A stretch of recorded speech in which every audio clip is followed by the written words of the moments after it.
Most of you probably know Alex Winter, the actor. Winter has become a recognizable face for anyone who grew up in the 80s, but he's also spent decades directing for TV, film, and a handful of music videos.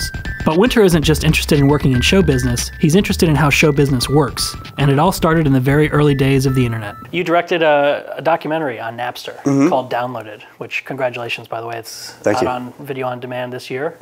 So just tell me how the hell you got involved in the story of Napster. You know, I was kind of a tech-oriented person from like when the Mac Classics came out in '83. Got online late '80s.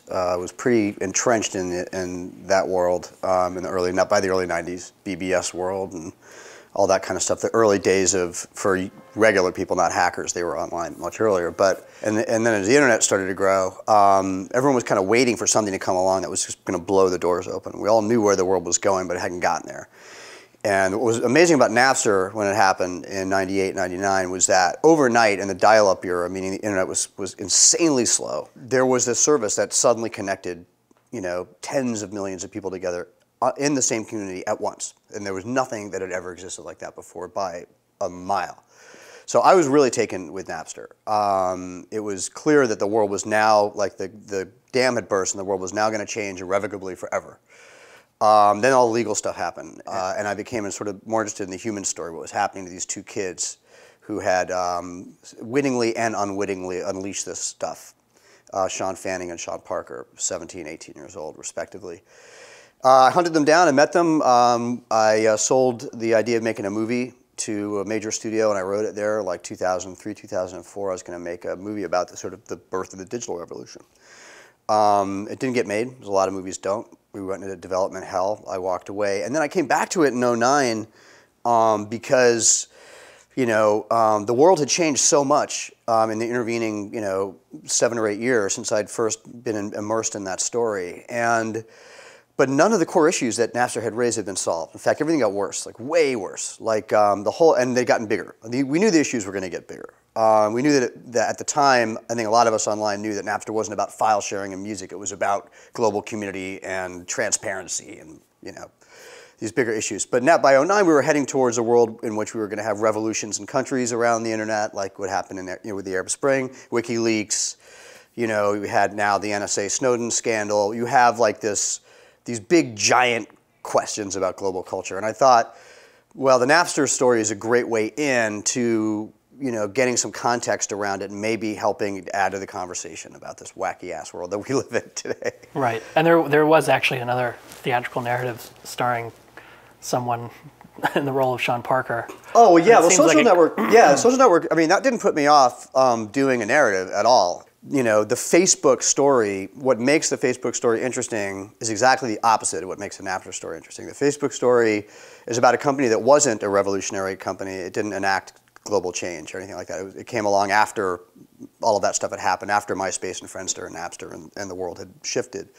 What makes Facebook interesting is the little interpersonal politics between Zuckerberg and everybody, and that's great. It made a great movie. Whereas Napster's all about the extra personal. It's all about global change and revolution, and it's not that interesting on a personal level. You did focus on some of the internal struggle in Napster, between the original team, the founders, and then what became this kind of like clunky business legal component that eventually took over. I think that when people look at Napster, and a lot of what happened in the digital revolution, they get very black and white. I think any big global change is scary, even to the people who are on the side of the change. It's scary. It's sort of intimidating. It's sort of like being thrown off a cliff and you kind of go, oh, there's nothing under my feet. Some people scream bloody murder as they're going down, and some people are like, wow, this is rad, but I'm still really freaked out. When that happens, we tend to respond culturally to those things, and we try to paint them with as much of a clear-cut black and white brush as possible. And the whole point that I wanted to make with Napster was that there were no black and whites with Napster. It was all grays. You can't just side. People still ask me, it's like, I tell them making the Napster movie, like, well, what do you think? I'm like, what do I think about what? It's like, was it right or wrong? I'm like, that answer would take 9 hours. You know what I mean? It's like, it's no right or wrong. It's like, it was a massive piece of evolution that occurred in our culture that was going to occur, it did occur, and we have to live with it, and we have to work with it. So to me, a lot of the internal politics that were interesting in Napster that I did show in the movie was this divide that erupted even within the company between the kids and the adults, even within their own company. And that's really emblematic, I think, of what's happened in the digital revolution, is you do have a divide of sort of world perception, you know, between people who embrace and understand and grew up online and people who didn't. Right. You know, the recording executives that you interviewed said, I think a couple of them said they felt like they were ambushed. You know, the record industry and the industries that fought it in general are surprising. You know, you're dealing with people, you know, the rock and roll business is not the most stodgy end of the business world. So you're dealing with people who are pretty radical themselves. I think everybody was kind of like, well, we expected something to happen. We didn't expect, you know, this 17-year-old kid and his 18-year-old partner, you know, with no education and no contact to any industry and no sophistication to come out of left field and just completely revolutionize the world overnight, which is what was so shocking about Napster. And weirdly, somehow 15 years later, I mean, you have a lot of companies trying to push the edge. Spotify, which Sean Parker's involved in now, still embroiled in royalty arguments and legal conflicts. Completely. And a lot of that stuff hasn't really been solved.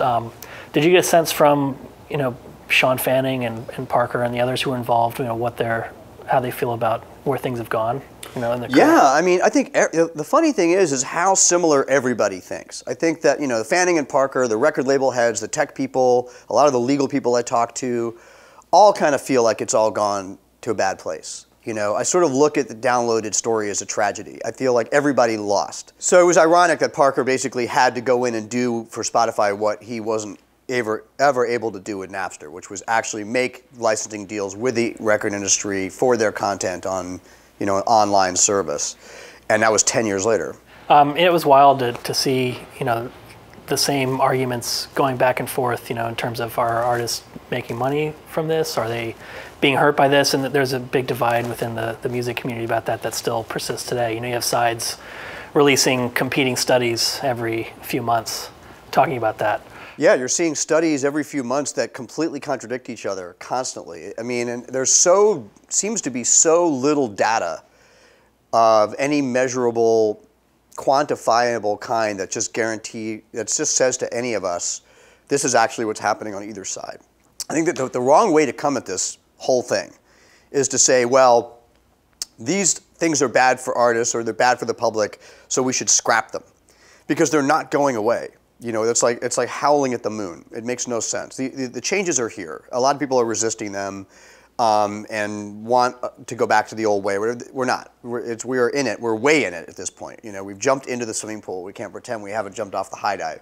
That being said, I you know, feel like we should be supported from an innovation standpoint on companies like Spotify, whether we wholeheartedly agree with their monetization system or not, because at least they're trying to drive us somewhere. Because the alternative is total piracy, which obviously isn't going to work. How did you come across Napster? I know you said you were online back in the days in the BBS, and How did I find it? Yeah, how did you find it, and what did you download?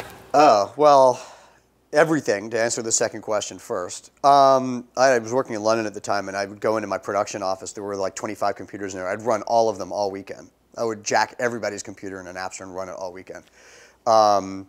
I never, you know, downloaded any infringing copyright type material. That was only fair use.